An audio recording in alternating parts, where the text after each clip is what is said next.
Good evening, good evening. Thank you so much for joining me. This is the lovely podcast, The Endurance of Labor Laws. I am your lovely host, Lesley Sullivan, and this is episode 25. And I don't know if you can hear the music in the background, but it is some wonderful jazz, and I thought I would start the show by playing some of that music. It's one of my favorites. And the channel that I'm listening to is on YouTube, so I'd like to give a shout out to this lovely channel. It's called Lounge Music. And this particular video is called Winter Jazz. So lounge jazz and bossa nova, music for good moods, study, work, and chill. I agree. So I just think it's wonderful music. It's just, I just love listening to it. So good.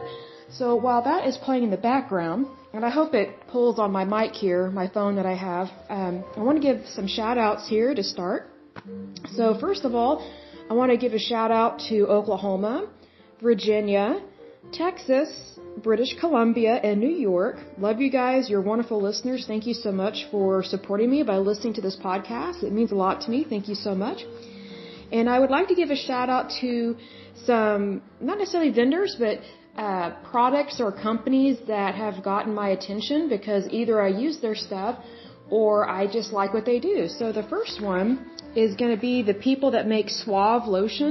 I actually got a new type of lotion because the lotion that I normally use was sold out. So I got Suave lotion, and it's called Aloe Soothing Lotion.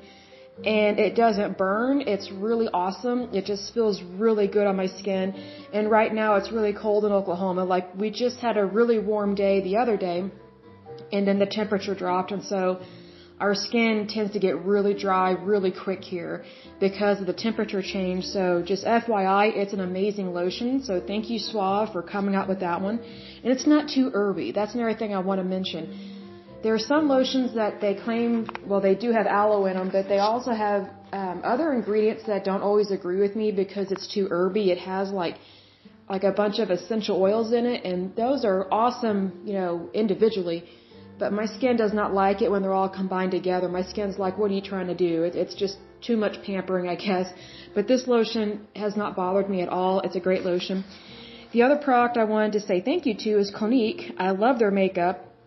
And the particular product that I bought here recently, it's been one of my go-to products. So if there are any chickadees listening, this is an awesome product. It is their loose powder. It's 08. Its name is Transparency Neutral. This is a great powder, and here's why I like it. It's not too heavy, but it's not too thin.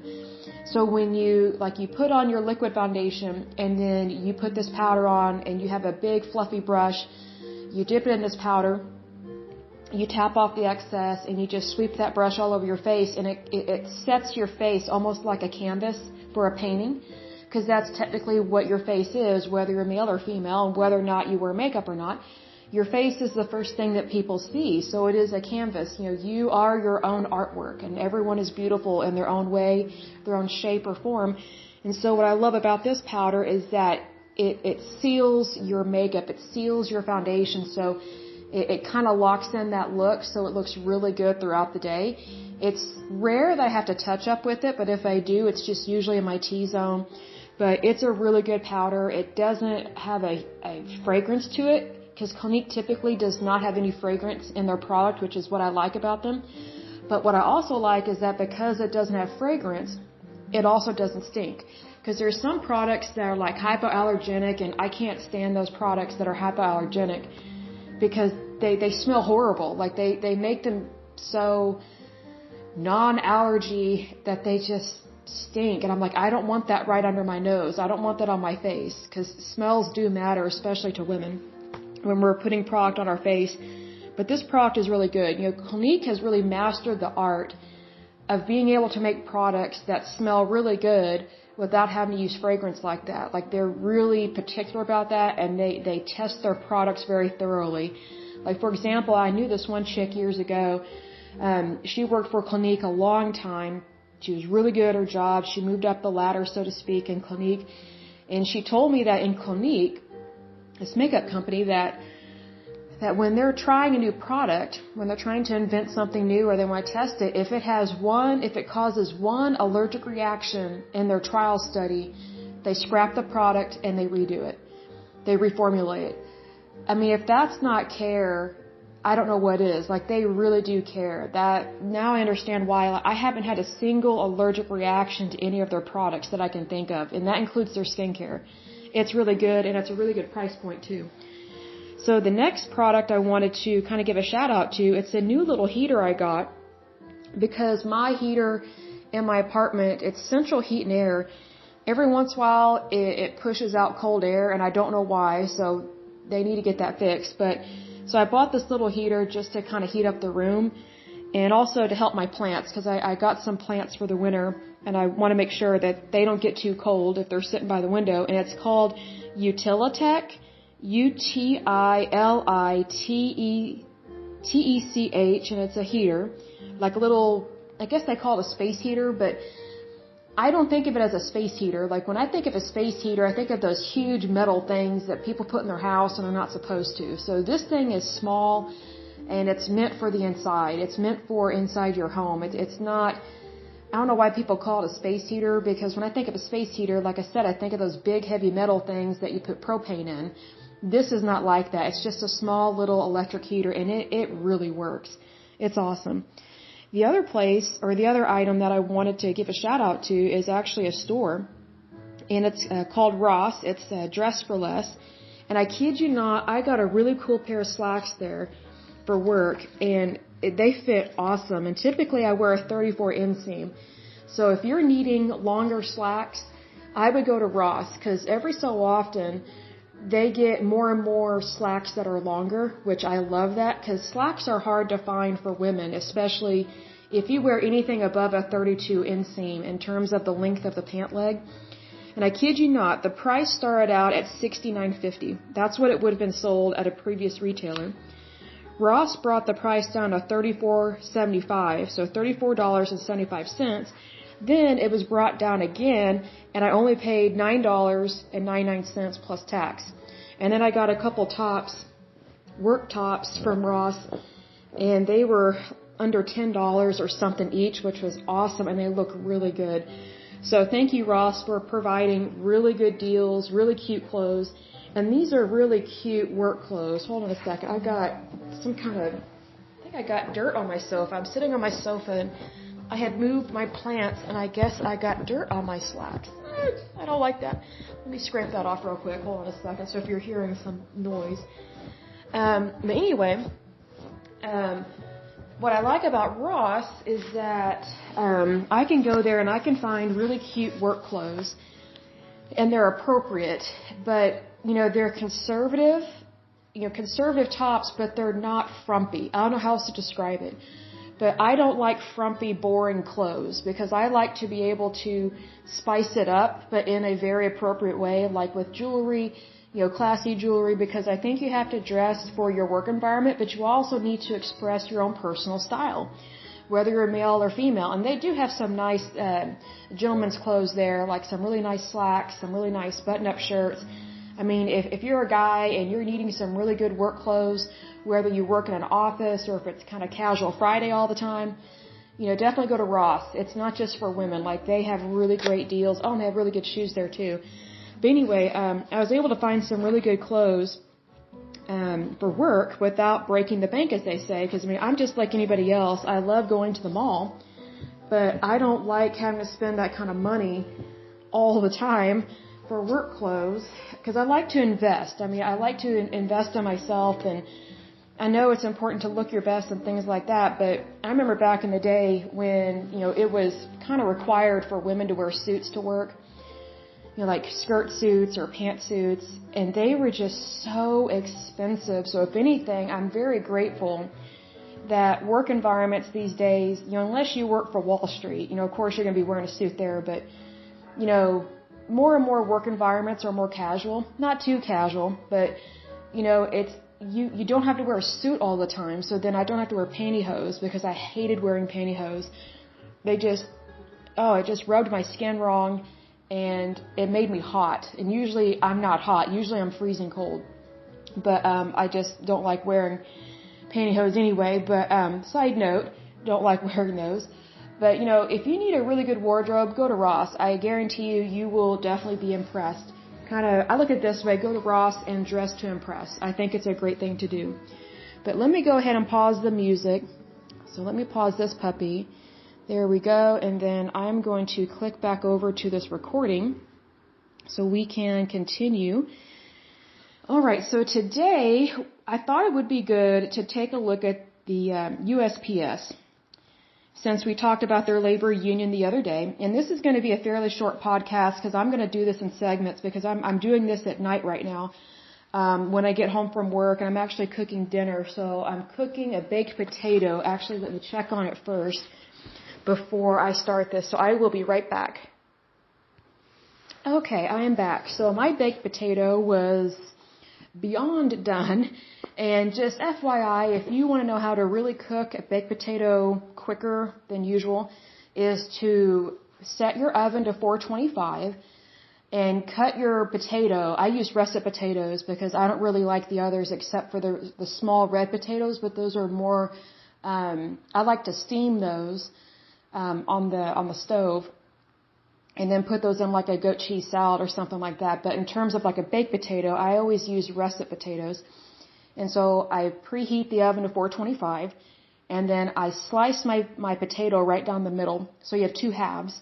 And then go ahead and put that in your oven, and it only takes about 45, maybe anywhere from 30 to 45 minutes to cook, as opposed to an hour or an hour and a half, because I realized that, when you're cooking a baked potato and you haven't cut it in half, it takes way longer for that to cook. So I thought, I'm the one eating it. I'm not really concerned about presentation per se, but even if you are having to cook for people and you don't want to spend as much time, go ahead and cut it in half and cook it from like 30 to 45 minutes depending on your oven at 425. And then when you take it out, you can go ahead and garnish it. So you can kind of like put them in the shape of a fan on a large platter or plate. You can do the halves of the potatoes with that, so it looks really cool, and then you can garnish it and all that kind of stuff. But that's what I do, and it really saves time, and it saves money as well, because then you're not running your oven as long. And this oven, it's not my favorite oven, but just makes me want to invest in something else. But anyway, this is not going to be a super long podcast, so I'm just going to do little segments at a time, like each section of a time, because this particular article is long, and I had initially tried to do this entire article in one podcast, and it was just so long, and it was going to take a long time to edit, so I thought, well, since I don't really have as much time to do a full-blown segment of this, I'm just going to do like 10 to 15 minutes and discuss it. So let's go ahead and get started on this. This is the USPS. So it is the United States Postal Service, and just to kind of go over an overview, it was formed July 1st, 1971 in Washington, D.C. It is headquartered in Washington, D.C. It has a little over 633,000 career personnel, and it has a little over 136,000 non-career personnel as of 2019. And then this is very interesting. It says their revenue for 2020 was a little over $73 billion. However, their net income was negative $9.1 billion. So what that means is that their operating expenses cost way more than what they're bringing in, so they're overspending. More than likely, it's on the cushy benefits that they provide their employees, because it's not sustainable. It has not been sustainable for a long time. Unfortunately, that's just how it is. That's kind of a harsh reality, but it's the truth, because we have seen the inadequacy of USPS for a long time. It's been a problem child for way longer than since before 1971, I would say. So let's go ahead and just look at some facts here. And it says the United States Postal Service, USPS, also known as the Post Office, U.S. Mail, or Postal Service, is an independent agency of the executive branch of the United States federal government, responsible for providing postal service in the United States, including its insular, I'm not sure what that word means, areas and associated states. It is one of the few government agencies explicitly authorized by the United States Constitution. The USPS, as of 2021, has 516,636 career employees and 136,531 non-career employees.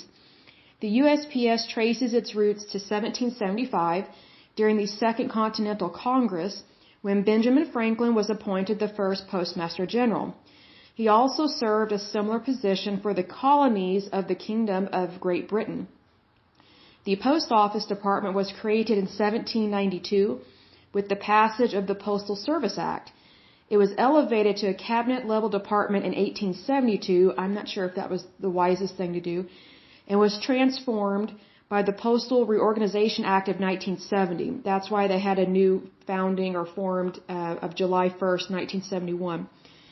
It says here, it was transformed by the Postal Reorganization Act of 1970 into the United States Postal Service as an independent agency. Now, what I want to make a point here with that is that even though it says it's an independent agency, it's really not. Because when you say independent, to me that says you're not getting any help from the federal government and you are independent. They are a branch off of a branch within the federal government. So that's probably why they're not being managed or run very, very well, and they're not being run correctly. That's why they have so many problems, because the government, the federal government, it doesn't even know how to run the DMV. It doesn't know how to run or manage Medicare, Medicaid, Social Security, Disability, or the VA. So we've seen a lot of problems with the federal government in terms of how it runs things, and it's typically because of bureaucracies. And that's what Trump was talking about when he wanted to drain the swamp. He wanted to make America better. And he knew the only way that he could try and make America better was to drain the swamp and, put the power back in the hands of the people, not these bureaucrats that just have made a nest in Washington, D.C. It goes on to say, since the early 1980s, many direct tax subsidies to the USPS, with the exception of subsidies for costs associated with disabled and overseas voters, has been reduced or eliminated. The USPS has a monopoly on letter delivery within the United States and operates under a universal service obligation, also known as USO, both of which are defined across a broad set of legal mandates which obligate it to provide uniform price and quality across the entirety of its service area. The post office has exclusive access. Sorry, my eyes are tired. The post office has exclusive access to letterboxes marked U.S. mail and personal letterboxes in the United States, but has to compete against private package delivery services such as United Parcel Service, also known as UPS, FedEx, and Amazon. So here's the thing.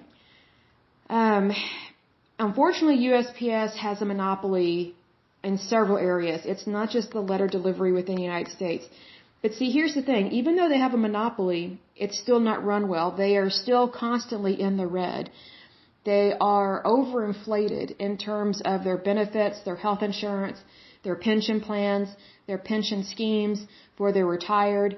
And it has caused a problem for a long time. So this is nothing new. So when Trump was trying to privatize USPS, it was to help them. There are some people that they're so anti-free market, they're so anti-democracy, or they're so anti-privatization, they're anti-capitalism, that they don't realize that, it really is the way to go to really manage things in a privatized manner, because you will have more competition, your product will be better, your services will be better, and in the short run and the long run, you will be making more money. Unfortunately, monopolies squash competitions, and it's not just within USPS. We have seen competitions within the bank, or not competitions, monopolies within the banking industry, within stock markets, I think within the mining industry. I'm trying to think of other entities off the top of my head. But my point is this: monopolies don't benefit anyone except the people in charge. That's why monopolies are illegal in the United States. They're supposed to be. So unfortunately, when you have a federal agency that kind of gets to do whatever it wants, whenever it wants, which is a good example of USPS, they have been allowed to have a monopoly, even though it is illegal. But the way that they have gotten away with having a monopoly is because they are a federal agency. It's the same thing with the VA.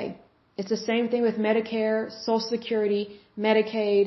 I mean, all these other, anything to do on a federal level is going to be a problem in terms of the government trying to run something because it doesn't know how to run anything.